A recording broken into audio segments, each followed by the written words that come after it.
It is now my pleasure to turn today's program over to Brian Ward, Regional Sales Manager with Legg Mason Global Asset Management. Brian, the floor is yours. Thank you, Rebecca, and good afternoon, everyone. Again, this is Brian Ward, and on behalf of everyone at Legg Mason Global Asset Management, as well as our largest global equity manager, ClearBridge Investments, I'd like to welcome you all to the fourth quarter Anatomy of a Recession update webcast. With us today is Jeff Schulze, ClearBridge Investments investment strategist and our lead speaker.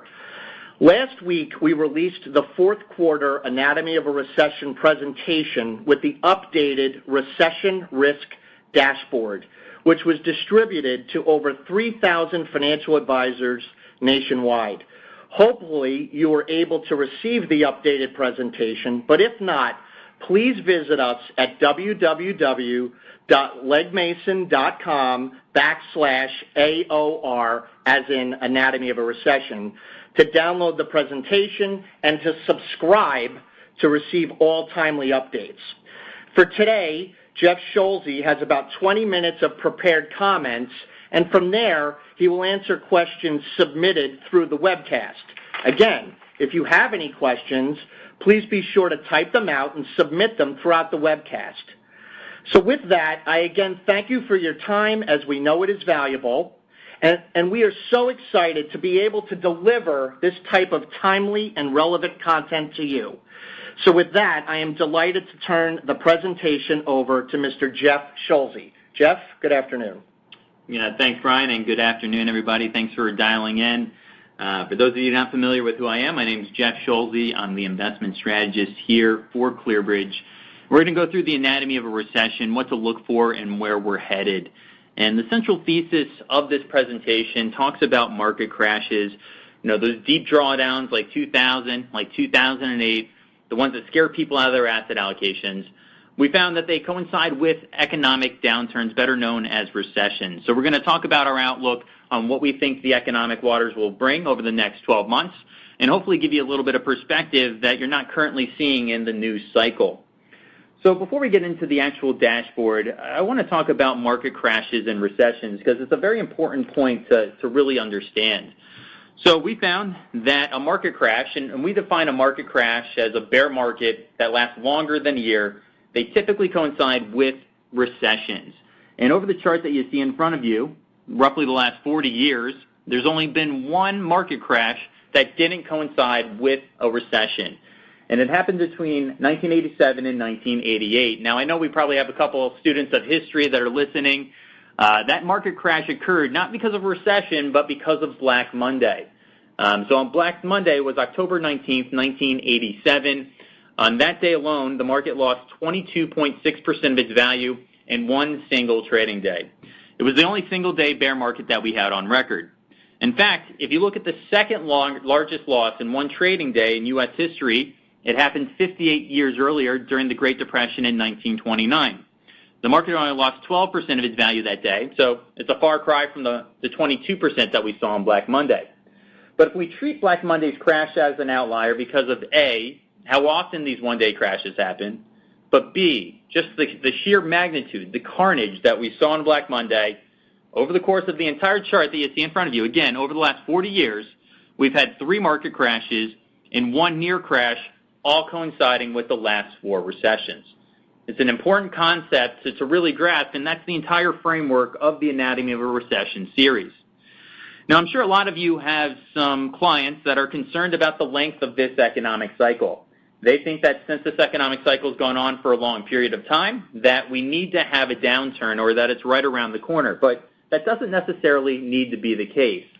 And the reason being is because this is a different economic cycle than what we've historically seen in U.S. history. So the blue line at the bottom is our current economic cycle. And the 7 lines above it are all the economic cycles going back to the 1960s. So although you can see that it's been a very long economic cycle as far as time concerned, it hasn't been a very robust cycle as far as growth is concerned. In fact, we're nowhere close to the average rebound of GDP that you've traditionally seen. So slow growth, it cuts 2 ways.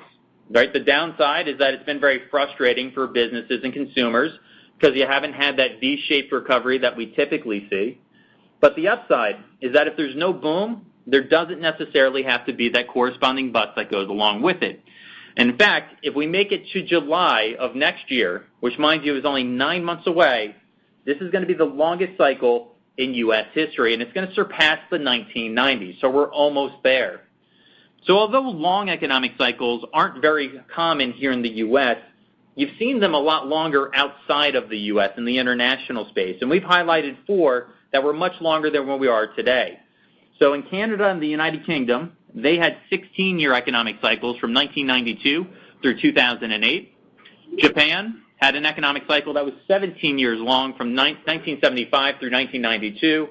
And then Australia has not had a recession since 1992. They're on their 27th year of economic expansion. So this chart should go to show you that there doesn't necessarily have to be an expiration date or a sell-by date on an economic cycle. And if you think about the characteristics that made these 4 cycles so special, we share 3 of very important characteristics or variables. So first off, we have a flatter Phillips curve. What that really means is when the unemployment rate gets to a low level, traditionally you see wage growth accelerate. Now when you have a flatter Phillips curve, that means that unemployment's low and wage growth really hasn't accelerated that much. It's been in a trading pattern. This is really important because central banks, one of their 2 dual mandates is to control inflation, and wage inflation is the biggest driver of inflation over longer periods of time.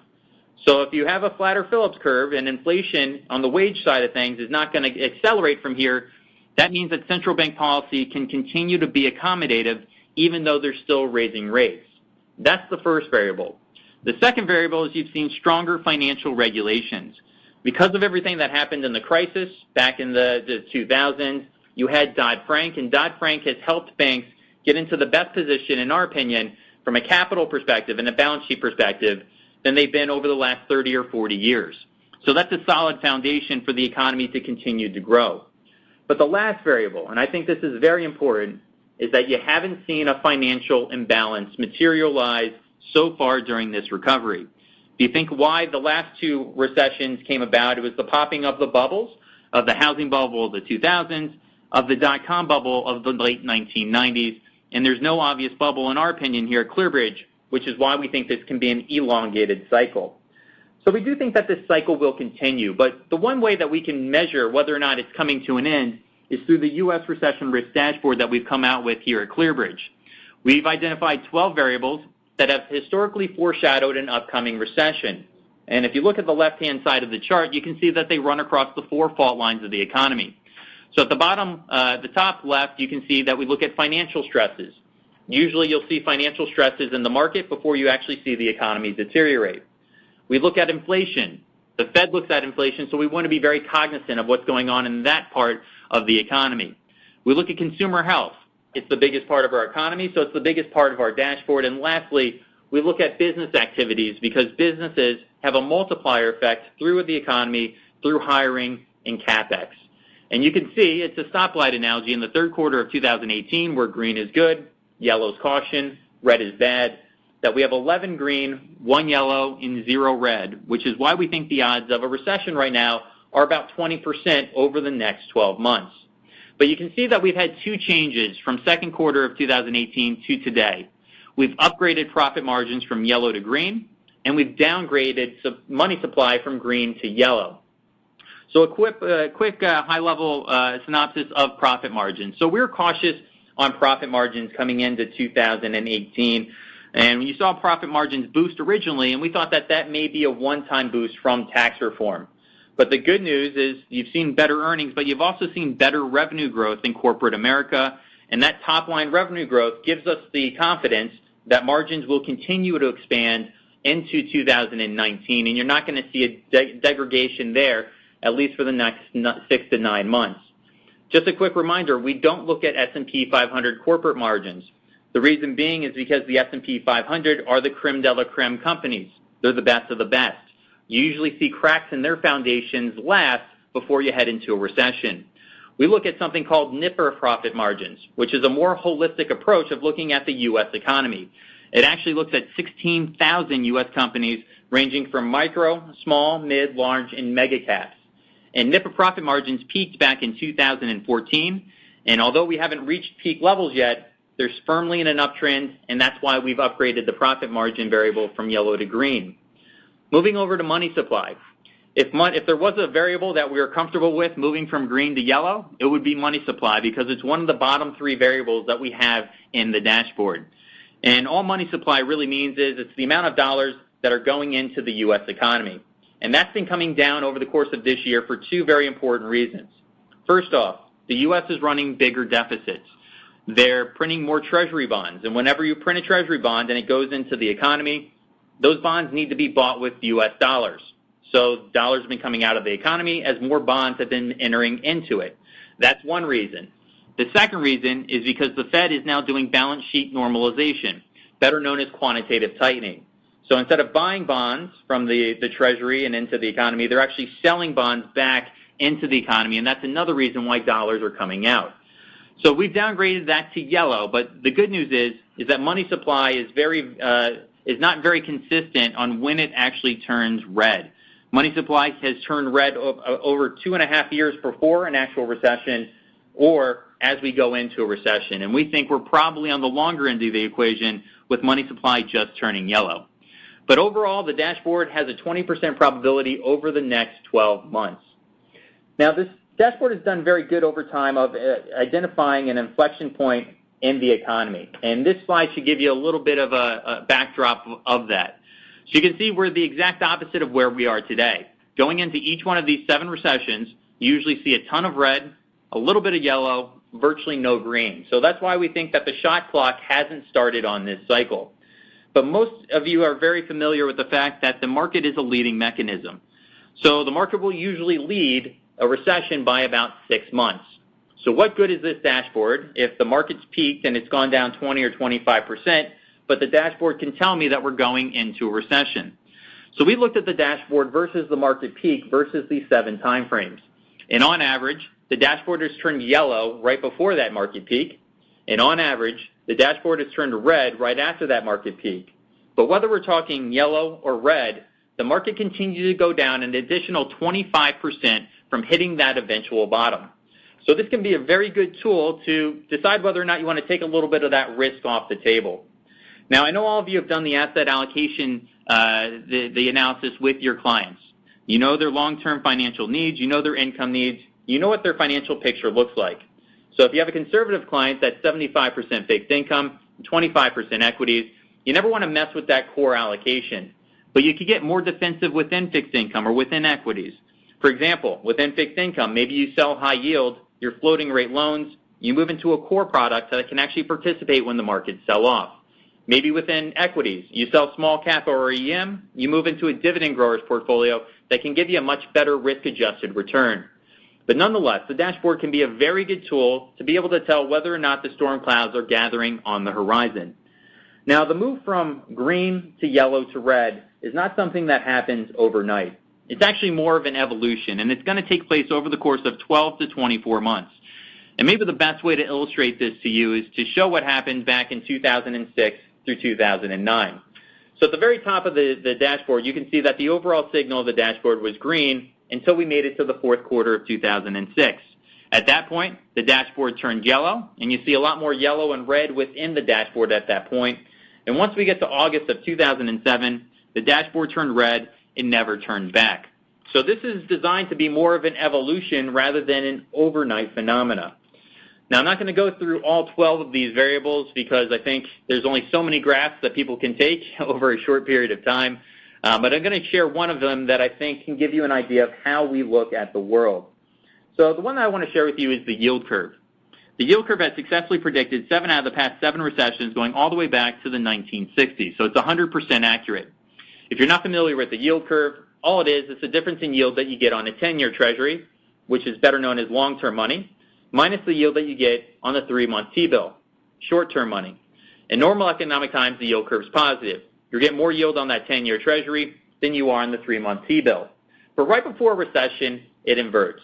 You're getting more money on that 3-month T-bill, which is short-term money, than you are on the 10-year treasury. Now, one of the reasons why this causes a recession is because banks will typically borrow short at that 3-month T-bill level and they'll lend it to businesses and consumers long at that 10-year Treasury rate. The difference in yields is their net interest margin or their profits. So when you have an inverted yield curve, there's less incentive for banks to lend to the broader economy. You see people and businesses have difficulty getting access to money, and you see a recession ensue about 1 year later. Now, the good news is that although the yield curve has been flattening really over the last 3 or 4 years, we're nowhere close to an inversion, which means the Fed can continue to hike rates at least over the next 6 to 12 months without being particularly tight. So we think that this economic cycle will continue, and we think we may be past peak growth here in the U.S. As the effects of tax reform have entered into the economy. But we think what we've seen here recently represents a buying opportunity for those investors that have a longer-term time horizon. And if you've been watching the markets, the S&P 500 sold off 6.4% since its late September peak, and we're talking about after the sell-off that commenced on Thursday of last week. Now, the important thing to keep in mind is that this isn't the first 3% decline that we've seen this year. In fact, it's been the third day in 2018 where we've had a 3% decline. But if you look back historically, when you've had a large drawdown in a given day, like 3%, and over the course when the S&P 500 was above their 200 moving day average, so when the market was moving higher, these have represented buying opportunities. And on average, going all the way back to 1950, if you look out 3 months from that time that you had the drawdown, the market was up on average 6.6%. And if you look out 6 months from that drawdown, the market was up on average 10.7%. So we do think that the drawdown that we've seen here is a buying opportunity. But more specifically, we think the fourth quarter is going to see positive price action. So if you look at every midterm election year going back to 1950, we've had 17 midterm election years. You can see that the market has had difficulty finding direction up until October, but once you've had visibility on who's going to be coming into Congress and what the political landscape will look like over the next 2 years, the market is focused on the fundamental backdrop and melted higher. In fact, the average rebound that you've seen in the fourth quarter has been 5.1%. So believe it or not, with the drawdown that we had over the last couple of weeks, after last Thursday's close, the market was only up 2% year to date. So we think that this seasonality that you typically see will continue to hold true. But you don't want to just be a buyer of equities for the fourth quarter in the U.S. You want to continue to hold equities into 2019. So instead of just looking at the fourth quarter, we've looked at the midterm election years again and what the 1 year return was following that midterm election, going all the way back to 1950. So in that time frame, you've had 17 midterm elections, and you've had 17 positive market returns. So the market is 17 for 17 being positive. The average 1 year return during that year is 15%. Now, the one that you may see that stands out here out of all of those 17 midterm election years is 1986, and the reason why that's so low is that that actually had included in it Black Monday, which we talked about here just 10 minutes ago. So again, this seasonality looks to be a good opportunity to be adding to your U.S. equities. And the last reason that I'll mention that I think that equity markets will continue to grind higher, at least in the fourth quarter and the first quarter of next year, is because of share buybacks. I'd make the argument that share buybacks have been one of the biggest driving forces of equities since the market bottomed back in 2009. And you can see on the chart here that the blue line is the announced buybacks, better known as buyback authorizations. So if a board wants to buy back their shares of stock, they have to announce it to the financial markets. But you also have to execute those buybacks. Someone like Goldman Sachs has to go out and physically buy that stock. And at the end of each year, you can see that that gap traditionally closes close to what the authorizations were. If you look all the way to the right, this is what it looked like at the end of the third quarter. You have a huge gap between authorizations and actual executions. That gap is $324 billion. And we think, given the pullback that we've seen, that corporate managers are very excited about the prospects of buying back their shares of stock 6% cheaper than what they could have back in late September. So we think that this indiscriminate buying of share buybacks is going to continue to make the market melt higher over the next couple of quarters. Now, we were a little bit more conservative with our estimates as what share buybacks would be.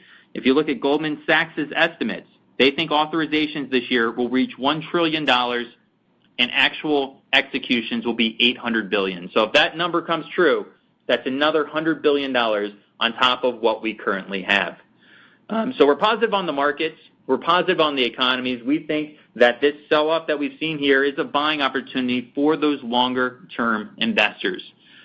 So with that, those are the prepared comments that I have. I'll kick it over to you, Brian, to see if we have any questions on the line. And if you have questions, please put your questions in, and hopefully we can get you an answer to those. So, Jeff, great intel. I feel like you were just getting warmed up there, so thanks so much. So before we open it up to the Q&A, I'd like to first thank our media team for enabling us the ability to poll the audience. So we'd love to know your thoughts on a few subjects, so we are encouraging you to all please participate along with a few questions that I'm going to ask Jeff. So you have the ability to follow along via a poll. So, Jeff, if we could start. So the U.S. dollar strength has hurt global markets during the course of 2018. Do you believe the greenback will continue to get stronger from here? It's a great question. I think that's the million-dollar question, and no pun intended right there. I do think that the dollar will weaken from here for a couple of different reasons, and that's going to be very helpful for financial markets. First off, if you think about expectations coming into 2018, they were the exact opposite of where we are today, right? Everybody was very excited about the international markets continuing their outperformance trends that we saw in 2016 and 17. You also had everybody that was a little bit bearish on the U.S. But, of course, with tax reform, the U.S. growth accelerated against consensus expectations, and because of Chinese deleveraging efforts, the European growth and Chinese growth decelerated. So whenever that trend tends to happen, the dollar strengthens, and we've seen that largely take place. But also the U.S. dollar goes in longer trends. Usually a dollar cycle lasts about 15 years. And you can't see it from this chart, but you actually had another dollar cycle that started in 1971. It ended in 1986. And then you had the 86 through 2002 cycle that lasted 17 years. And then we had a 14-year cycle, in our opinion, that peaked in early 2016. So if this trend that's been going on since the early 1970s continues, that means that we're in store for a weaker U.S. dollar over the next 4 or 5 years. Now, we think the dollar will weaken here in the near term because of positioning. And if you look at the CFTC market, the futures market, this is a way to gauge sentiment. This is where speculators go, and they say that they bet whether or not something will go higher or lower. And the chart, the line at the very top of the page there is the U.S. dollar. So whenever this shows that there's a lot of people that are bullish the U.S. dollar, and those are that blue mountain chart that you see, usually the opposite happens, and the unwind means that the dollar will weaken. So you can see that in early 2016, a lot of people were bullish the U.S. dollar. What did the dollar do? It weakened over the course of 2016. Once people weren't very bullish on the dollar did the opposite. It strengthened as we got into late 2016. Throughout the course of all of 2017 into early 2018, you saw a big unwind of long dollar positioning, and we actually got to a net short position, which is extremely bearish, and not surprisingly, that net short position is now a long position where the dollar has strengthened. So we think as this long dollar positioning starts to unfold, that's going to be weak for the dollar or bearish for the dollar, at least over the next 6 to 9 months. Also, whenever the dollar has trade deficits or fiscal deficits, the larger that those deficits are, that will lead what the dollar will do for 2 years. So with the passage of tax reform, with also higher budgetary spending, our fiscal deficits are getting bigger, and not coincidentally, we think that the dollar will follow that lower over the course of the next couple of years. We think that there's a couple of sectors that will benefit from a weakening dollar. Information technology gets 58% of their revenues as foreign sales. So a weaker dollar makes their products a lot more competitive in those international markets, and you could start to see higher revenue and earnings growth in that market in particular. Also, there's 2 other sectors that stand out to us at ClearBridge. We think materials is poised well to outperform, and then we also like energy. Energy has usually been a very consistent late cycle outperformer. And there's also just 2 other things I want to mention that we don't have slides for, is that if you look at the trade-weighted dollar, the biggest component of the trade-weighted dollar is the yuan, the Chinese yuan. It's 22% of that index. One of the reasons why the dollar has weakened throughout this year is that the yuan has weakened along with it. but Chinese policymakers are stepping into their markets, and they've made it very clear that they don't want the yuan to depreciate further from here, which should be a good foundation for the dollar to at least moderate its strength from here as well. And then lastly, I think there's a potential for a dovish surprise by the Fed. I know the Fed chairman came out recently and he said that we're nowhere close to the neutral rate, which is the hypothetical interest rate where policy is not restrictive or accommodative. I think that was a messaging mistake by a Fair Ched that's relatively early in their tenure. I think that the Fed has the opportunity to potentially miss a rate hike over the course of the next 12 months. And if they do skip a rate hike, that's going to be bearish for the dollar overall. So I think that the dollar is probably peaked, and we're looking at a weaker dollar looking out 12 months from now. Thanks, Jeff. So we had about 126 responses, and 50% of the people think we will see a weakening of the dollar, 25 a strengthening, and 25 staying the same. So interesting. Number two, so 2018 has been a difficult year for the international space, especially emerging markets. Do you expect this weakness to continue abroad? Yeah, so let's talk about emerging markets first and foremost. And one of the biggest drivers of EM weakness is the strengthening of the U.S. dollar. It's our expectation that the dollar has likely peaked and it's going to weaken from here. That should give emerging markets the breather that they need. If you look at U.S. dollar-denominated debt that's outside of our borders, it's about $11.7 trillion. About $3.3 trillion of that is in emerging markets. And emerging markets is where you've seen the most dollar-denominated debt accumulate over the past 9 years. So if the dollar is likely to weaken from here, that's going to give a lot of those EM countries and those borrowers that have borrowed in dollars a little bit more breathing room going forward. Also, people like to compare this to the last time you saw an EM contagion, which was the late 1990s. There's a lot of things that are different today versus back then, which is why we think contagion is a lot less likely. First off, a lot fewer emerging market central banks peg their currency to the dollar. They have a free-floating currency, which means that the currency can adjust rather than having this instant devaluation like you saw with the Thai baht back in 1997. Also, current account deficits are much lower today than they were in the past. When you have a huge current account deficit, that means you're very reliant on foreign money coming into your country and stimulating your growth. If you have a lower current account deficit, if that spigot turns off, and we've seen that spigot turn off very quickly here with the turn of fate with emerging markets, that means that your economy is not going to crater and you're not going to have a currency crisis like you saw in Turkey. Also, FX reserves at central banks and the emerging markets are a lot higher today, which means they can defend their currency a lot more than they could have back in the 1990s. So because of those points, we think emerging markets are a lot healthier, and it's not going to be a full-blown emerging market crisis like we saw 20 years ago. But we are, broadly speaking, very positive on the international space, and we think we've probably hit an inflection point here recently with the international space because of what's happening over in China.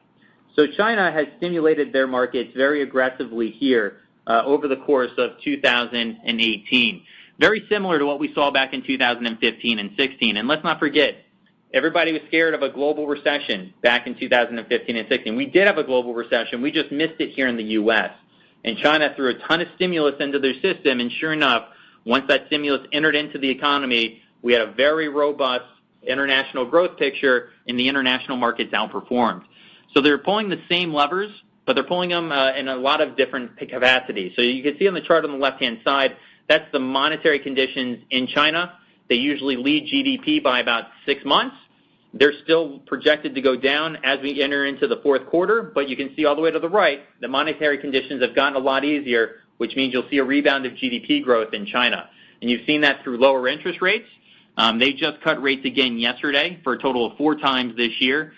You've seen their currency, the yuan, devalue, which makes conditions a lot easier. Because it's a command economy, they can direct their banks to actually lend, and they have to do it. So you saw new bank loans up 75% year over year in July. And then through their medium-term lending facility, better known as their version of QE, they've thrown over $100 billion into their markets over the past 3 months. So we think that's really good for China, broadly speaking, but we also think it's very good for the global economy because China has been that engine of growth. If you look at the chart on the right, though, this is not the only lever that they're pulling. They're also doing fiscal stimulus. They're doing tax cuts. They're doing infrastructure build-outs. And a lot of people aren't familiar with this, but their stimulus was 67% larger than the stimulus that we had with tax cuts as a percentage of GDP here in the U.S. this year. So we think because of these two dynamics, that's going to help stabilize China and help increase their growth, but that's going to help risk sentiment in the international space, broadly speaking, and we think that the international space will likely outperform the U.S. space looking out over the next 12 to 24 months. And the one thing I want to show you is that when you see one outperform the other, meaning the U.S. versus the international space, when one leads, it usually leads from anywhere from 3 to 12 years. You can see all the way to the right-hand side of that chart that the U.S. has been leading since 2007. That's 11 years in, and I think we're very close to the point where the international space will take the baton and leadership will move abroad from here. So I know that's not necessarily the consensus view, but I do think that the international space is going to catch a nice bid here in 2019.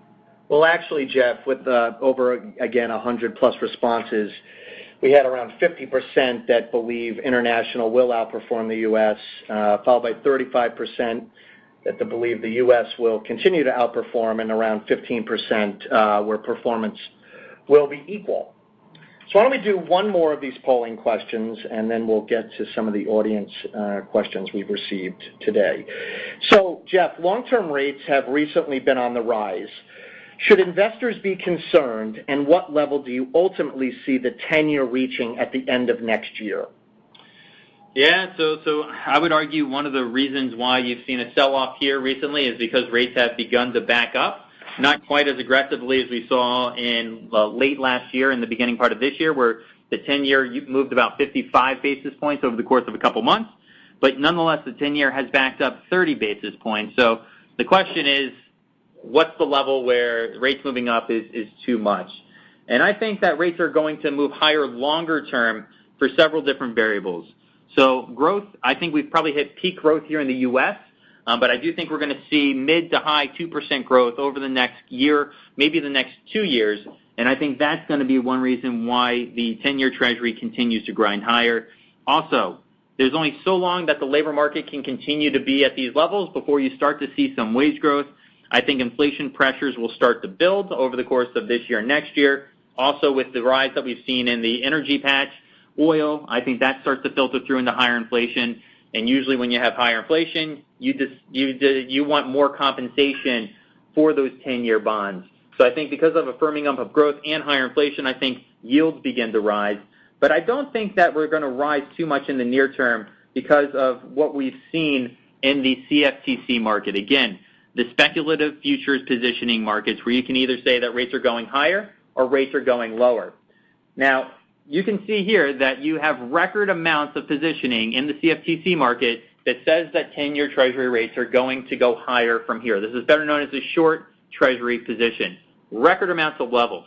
Now, whenever you have record amounts of sentiment one way or the other in these markets, usually the opposite tends to occur. It's called the pain trade.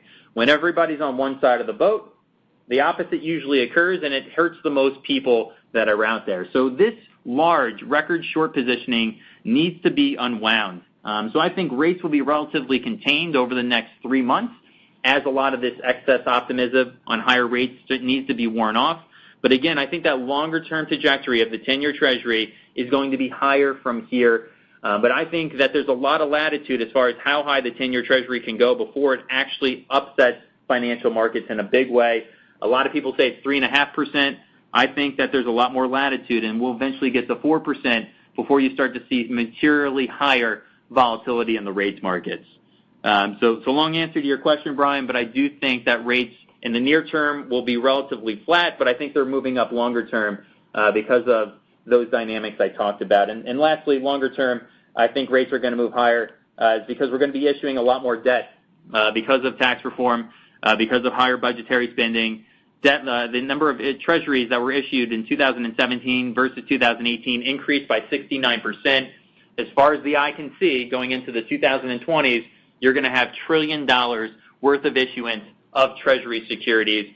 And whenever you have more supply of anything, you need something to stimulate demand. And in this case, I think that's going to be higher treasury yields.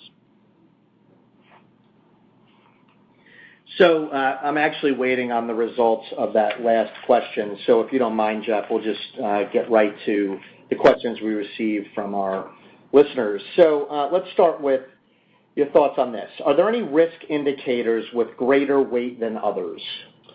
There sure are. So there's a number of different criteria that we use in order to evaluate what we want the percentages of the dashboard to be. So one thing I will say is that this isn't a one indicator dashboard where one indicator has a very large weighting and it disproportionately affects the output of this dashboard. Like if you look at the New York Fed probability of a recession dashboard, it's like 80% yield curve and then 20% other variables. The largest weighting that we have in this dashboard is 11%. So we want to make sure that we're looking at all the different facets of the economy, and it's not going to be overwhelmed by one indicator that could potentially give us a false negative or not pick up that recession. So it goes anywhere from 4% on the low end up to 11% for the high end as an indicator. And how we get those variables is based on a number of different criteria. First off, how many times did a specific variable pick up the recession? If it picked up every recession, we're going to weight that variable higher than some variables that maybe missed one or two. Also, how many false positives did it give me?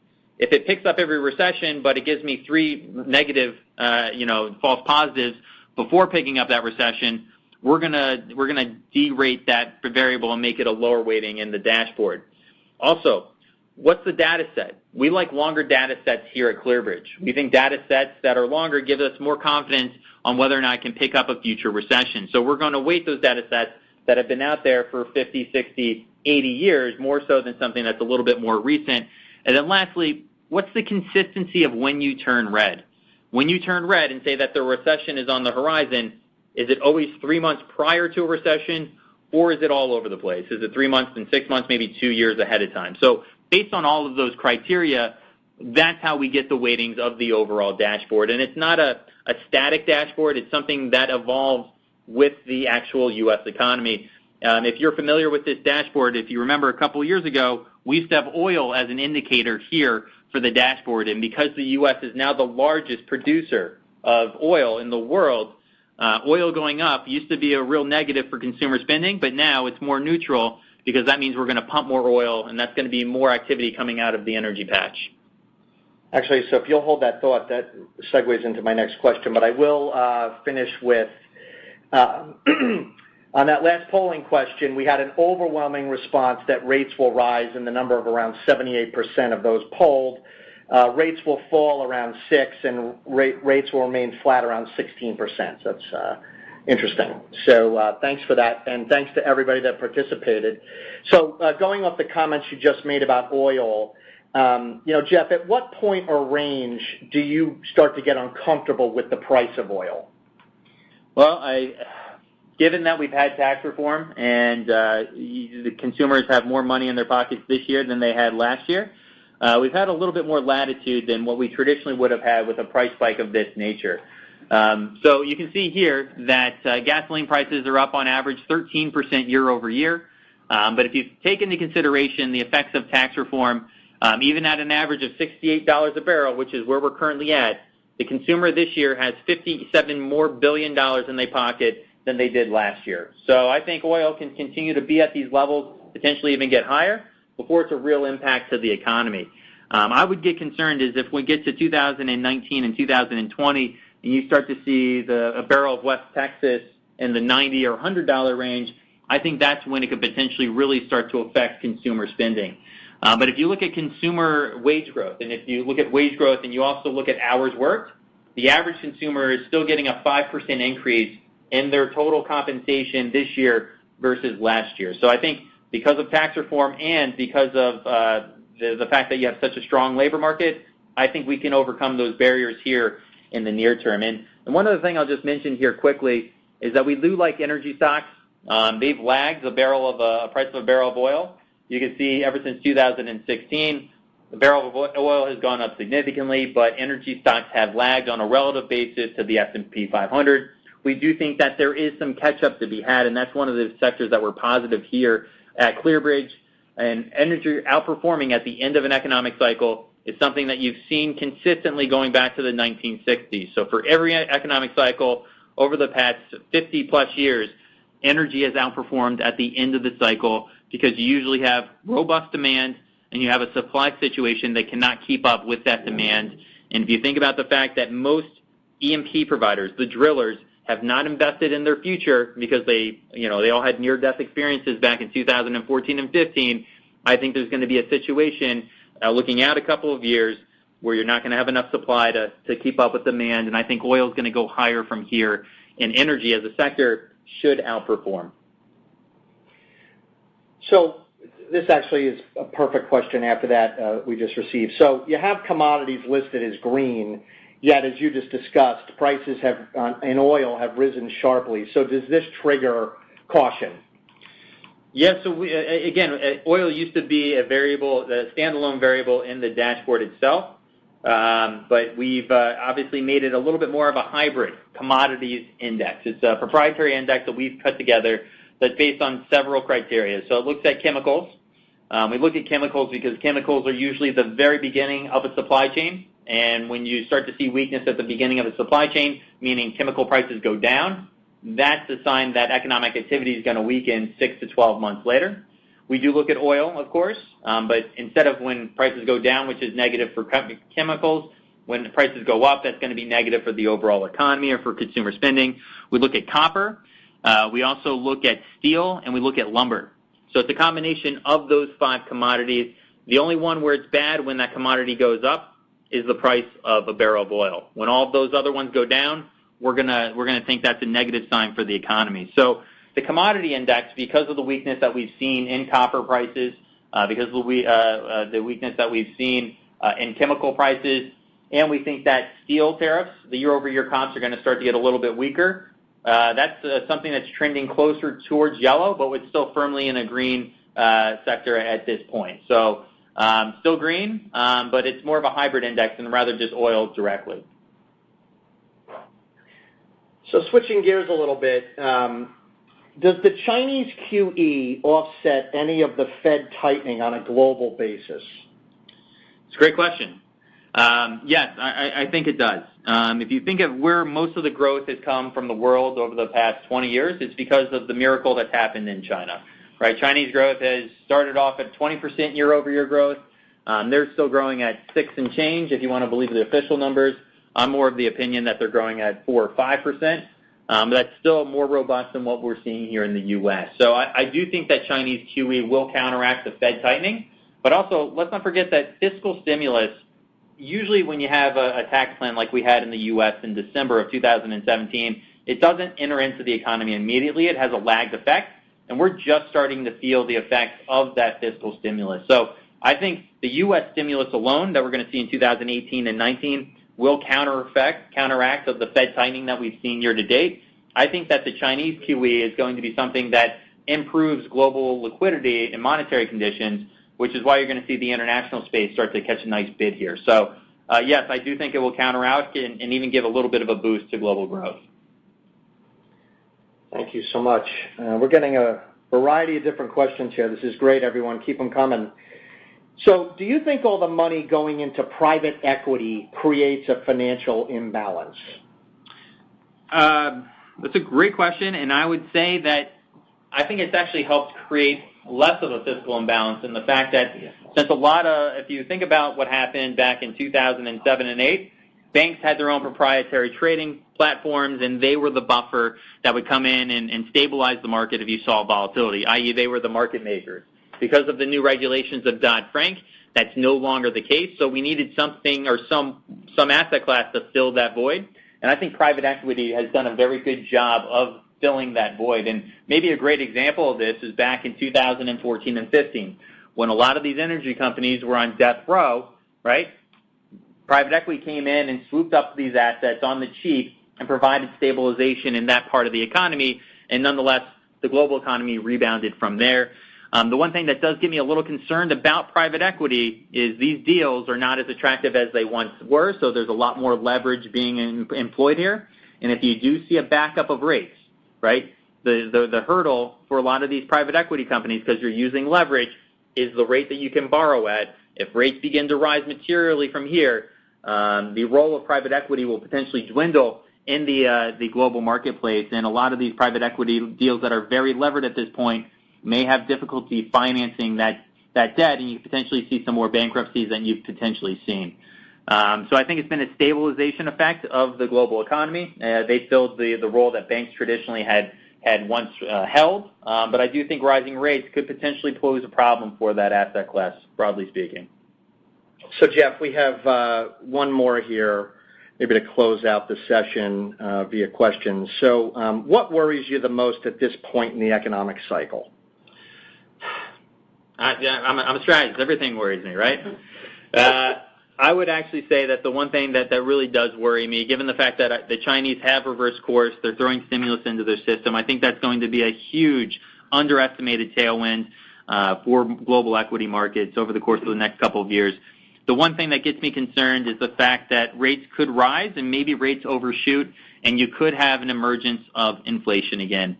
If the Phillips curve becomes less flat, you start to see wage growth get into the 4% range or maybe even a little bit higher because employers are having difficulty attracting the right labor.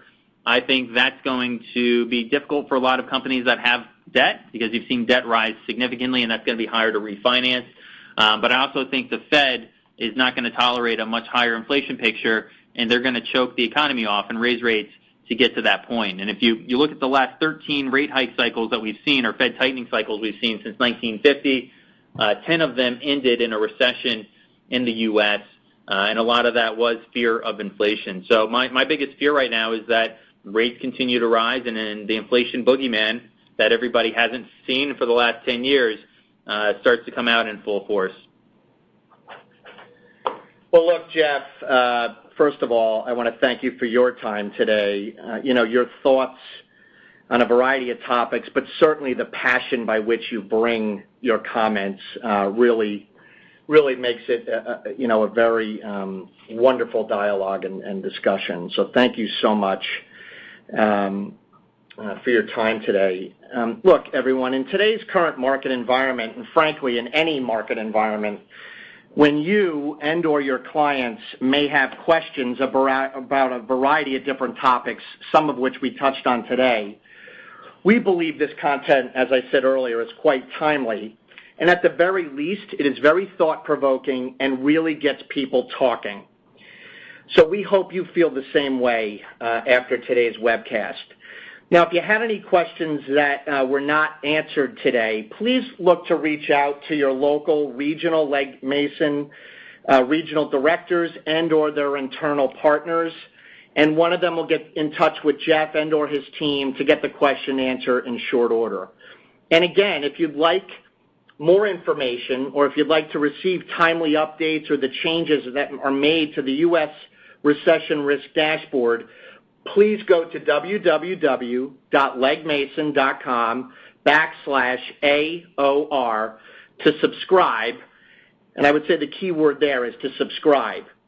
So this concludes our webcast, and we want to thank you so much for your time this afternoon, the business you've done, the business you might consider doing with us in the future, and certainly the partnership that we have with each and every one of you. With that, thank you for your time, and we look forward to our next webcast. Thank you. Thanks, Jeff. Thanks to all of our participants for joining us today. We hope you found this webcast presentation informative. This concludes our webcast, and you may now disconnect. Have a good day.